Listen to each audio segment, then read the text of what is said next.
Assalamualaikum warahmatullahi wabarakatuh. Halo anak-anak semua, selamat pagi. Apa kabarnya kalian hari ini? Semoga anak-anak semua selalu dalam keadaan sehat walafiat. Dan jangan lupa untuk selalu patuhi protokol kesehatan agar kita semua terhindar dari virus-virus yang mengancam. Baiklah, pada pertemuan kali ini kita masih akan membahas persamaan dasar akuntansi. Namun, jika di pertemuan sebelumnya kita membahas analisis transaksi dalam persamaan dasar akuntansi, di pertemuan kali ini kita akan membahas laporan keuangan. Adapun tujuan pembelajaran pada pertemuan kali ini yaitu yang pertama, siswa dapat mengidentifikasikan jenis-jenis laporan keuangan.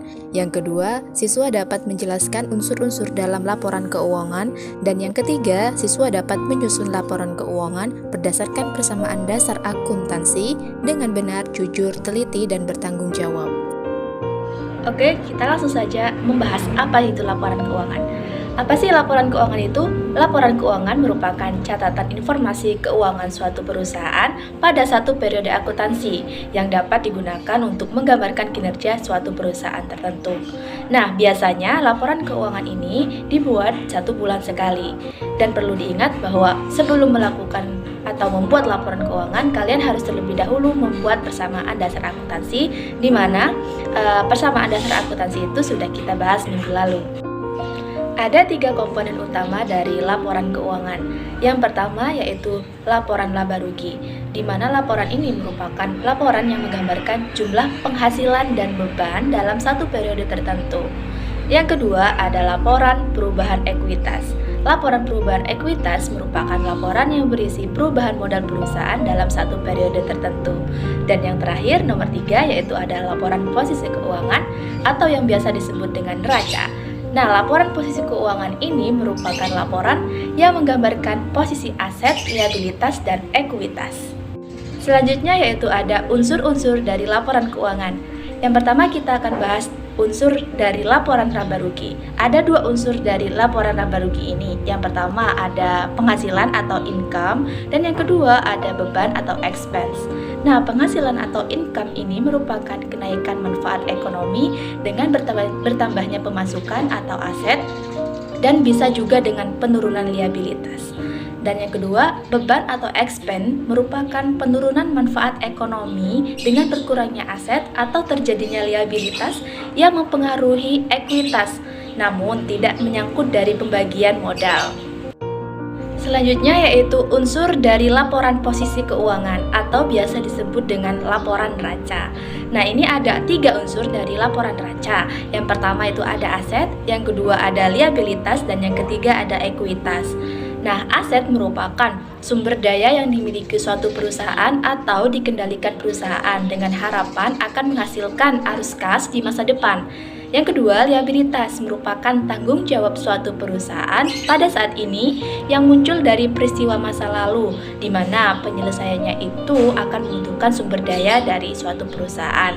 Yang ketiga itu ekuitas atau modal, merupakan sisa kepentingan aset suatu perusahaan setelah dikurangi liabilitas. Oke, kali ini kita akan bahas bentuk-bentuk laporan keuangan. Yang pertama itu ada bentuk laporan laba rugi. Ada 2 bentuk laporan laba rugi, ada single step dan multiple step. Nah, untuk bentuk laporan single step ini sudah Ibu contohkan. Dalam bentuk single step ini merupakan bentuk laporan laba rugi di mana hanya menunjukkan satu kategori pendapatan dan menunjukkan satu kategori pengeluaran. Nah, laporan ini bersifat sederhana, jadi tidak berisi detail perputaran keuangan secara rinci. Contoh saja pada kolom pendapatan. Biasanya suatu perusahaan itu ada pendapatan operasional dan non-operasional. Namun dalam bentuk single step ini hanya digabung menjadi pendapatan. Begitupun pula dengan biaya atau beban. Yang kedua ada laporan laba rugi bentuk multiple step atau bentuk bertahap. Nah, dalam bentuk bertahap atau multiple step ini biasanya pendapatan dan beban itu ditulis lebih rinci lagi. Jika tadi single step ditulis secara sederhana, nah dalam multiple step ini pendapatan bisa dibagi lagi menjadi pendapatan operasional dan non-operasional. Begitupun dengan beban, ada biaya langsung dan biaya tidak langsung. Perlu diingat bahwa jika perusahaan memiliki jumlah pendapatan yang lebih besar dari jumlah beban, bahwa dapat dikatakan perusahaan tersebut mengalami keuntungan atau laba. Namun sebaliknya, jika pendapatan lebih kurang dari beban, itu artinya perusahaan tersebut mengalami kerugian. Oke, selanjutnya ada laporan perubahan ekuitas. Nah, di sini sudah Ibu contohkan format dari laporan perubahan ekuitas. Ada modal awal, ada laba bersih, prive, dan modal akhir. Nah, jadi dapat dituliskan yang pertama itu dapat dituliskan terlebih dahulu modal awalnya berapa, lalu laba bersihnya nanti ditambahkan. Nah, jika ada prive atau kepentingan pribadi yang sifatnya itu mengurangi modal, maka nanti akan dikurangi lagi, di mana hasil dari laba bersih dikurangi prive itu merupakan hasil modal akhir. Oke, kita move ke bentuk laporan posisi keuangan atau bentuk neraca. Nah, di sini sudah Ibu contohkan bentuk stafel.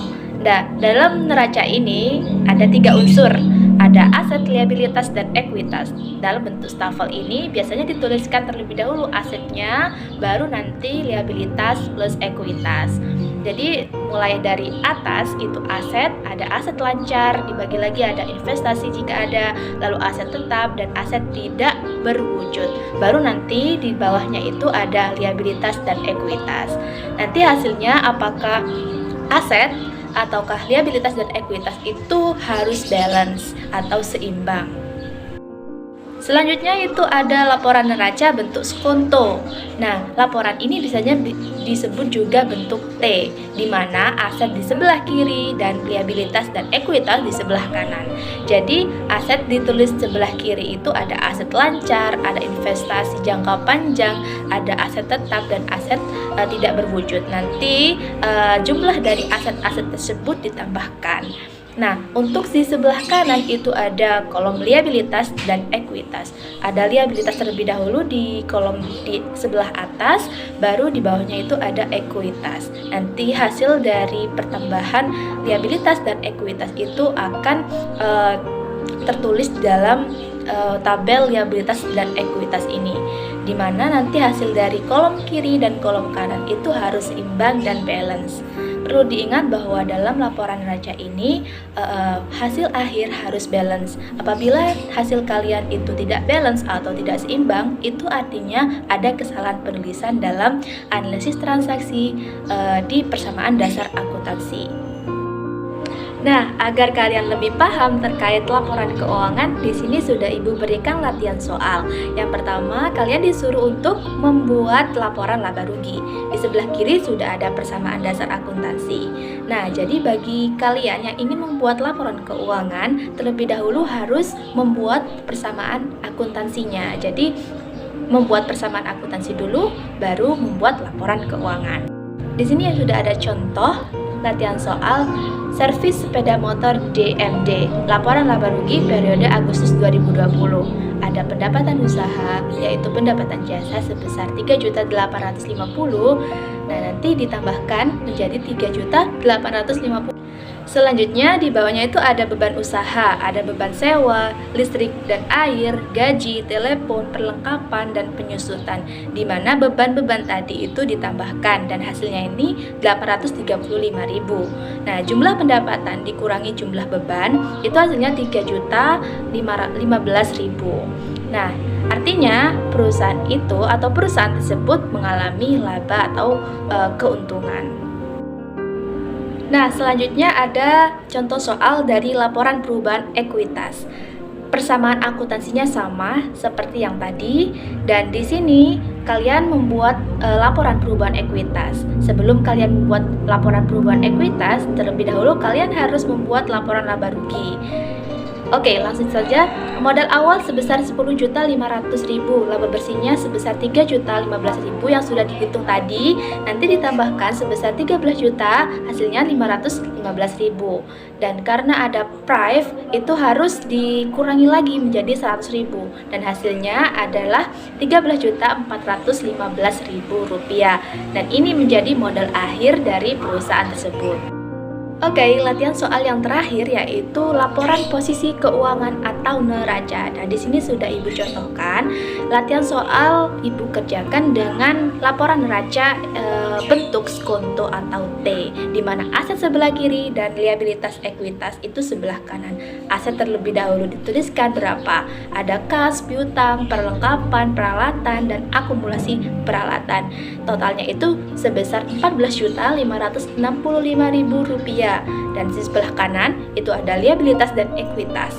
Ada utang usaha sebesar Rp1.150.000. Ada ekuitas pemilik sebesar Rp13.415, di mana liabilitas dan ekuitas itu nanti ditambahkan dan totalnya menjadi Rp14.565.000. Jadi aset dan jumlah liabilitas dan ekuitas ini harus sama dan seimbang. Nah, ini dinamakan balance. Jadi bagi kalian yang mengerjakan laporan neraca itu tidak balance, artinya ada kesalahan penulisan atau transaksi di dalam laporan kalian.